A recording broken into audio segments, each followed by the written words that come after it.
I would say the thing that inspired me to find out how these gaming consoles work is a necessity because my machine was broken.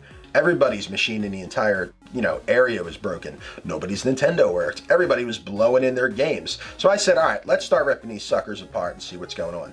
Before long, I was ripping Nintendos apart. I was destroying Mom's video camera. I was ripping the TV apart. I was trying to kill myself with car batteries. So pretty much Nintendo motivated me to learn about electronics, and well, to this day I'm still trying to electrocute myself on a daily basis. I gotta be honest, I was into computers and electronics since I was old enough to play the Atari, which was probably like 7 years old. There was never anything else I really wanted to do. I mean, maybe a professional athlete, but that just wasn't happening. So I mean, I could say that electronics, computers, video games, consoles, that was always #1 on my priority list since as long as I can remember. Well, I was always buying and selling and flipping stuff and doing stuff for the neighborhood kids and the neighbors since I was young. But when I decided to actually go into business was after I got laid off from a job back when I was about 25. I decided I really didn't want to work for anybody anymore. It just wasn't for me, so I took the dive and I started selling online exclusively. And after a few years of that, I realized that I was just too big for a shed in the back of our house. So I told my wife, I said, you find me a place and we'll make it into a business. I'll make it work, just find me a spot. She found me the nice little place in Glenside, and well, that story kind of writes itself. We took off after that and we hit the ground running. When we opened the store, we wanted to be different because we didn't just want to be a place where people came to buy and have things fixed. We wanted to create an atmosphere where people would come in and feel like a child again. You want to feel like it was when you walked into Funko Land, but like better. Like when you went into Toys R Us and you saw all the games in glass, all the systems that you couldn't have because you couldn't afford it. Unless you were one of the ones lucky enough to afford it. Get a Neo Geo. Congratulations. Those were awesome. I envied you as a child. But I definitely, that feeling of nostalgia, the feeling of being a kid, that was how we wanted to handle it. And in order to do that, we had to approach everything not necessarily with the goal of making money. We had to do a lot of things in the store that might not actually make us anything, but in the long run will increase the store's ambiance to a point where people will have fun and then they will be enticed to buy things. I don't know if I ever expected the store to become as successful as it is right now. I mean, we seem to have a very large following, and I like to think it's because we're doing everything the right way.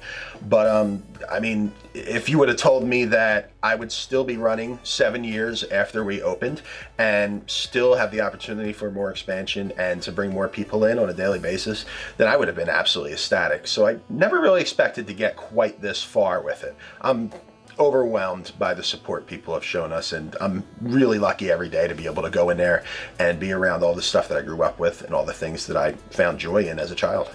Some of the most difficult situations all involve the retail side of what we were doing. I was not a person who had a lot of retail experience before we opened the shop, so figuring out how to deal with the day-to-day problems that customers were going to come in with was definitely high on our priority list.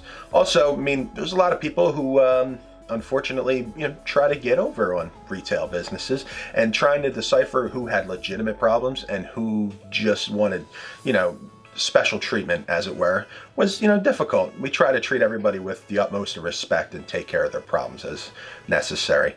One of the other problems we had when we first opened was we started getting so much business that I did not know how to delegate to my employees and family, because I was the one used to doing all the repairs and being involved with pretty much every aspect of day-to-day operations, and I had to learn to let go and to let other people take over some of those tasks, because if I didn't, we were not going to be able to handle everything that we had. So, letting go is probably the biggest part, the hardest part of being open in that first year.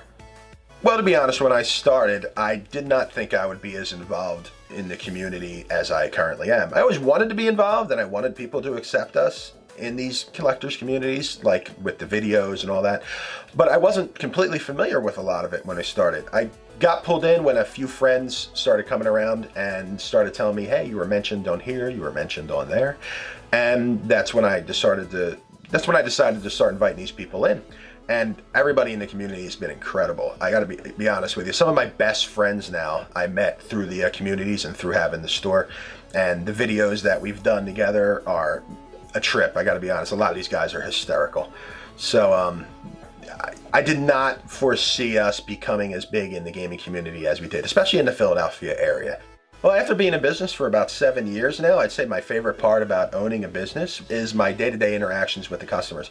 I love going out to the front of the store and interacting with people, talking about games, being involved in games. Because this is the thing that I grew up with. This is the part that was exciting for me. And to see that so many other people share my passion is really validating. Some of the biggest things I want to implement at Game Junkie are things that I don't have the space to implement at Game Junkie. Like a full arcade would always be a dream of mine. If I ever get another spot, I would love to put in a big arcade. Maybe a network lounge. Stuff like that. Stuff that brings the community together are the things that I would like to have. And we just don't have the space to accomplish those at the moment. I would say the most meaningful thing that I ever heard about the store was this place brings back my childhood. I love being here, and this is the happiest place on earth. In terms of where we'll be in 10 years, I hope in a similar place that we are right now, because I love what we get to do every day, and I would hate to see anything jeopardize that, as it were. Maybe have another couple stores open. That would probably be nice. Maybe to realize my dream of having a nice arcade and a networking center in there. But, you know, I'd like to be doing what we're doing now on a slightly bigger scale and still be involved in the retro gaming community, because this has been the best time I've ever had in my life, and I'm pretty much doing everything I ever wanted.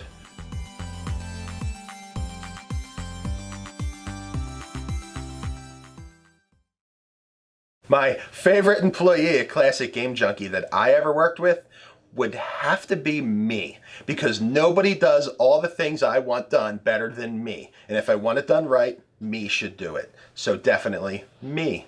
I'm the best. A close second would be me when I'm tired. I said that you would say Nicole if you didn't say yourself. I thought that was absolutely genius. That's really good.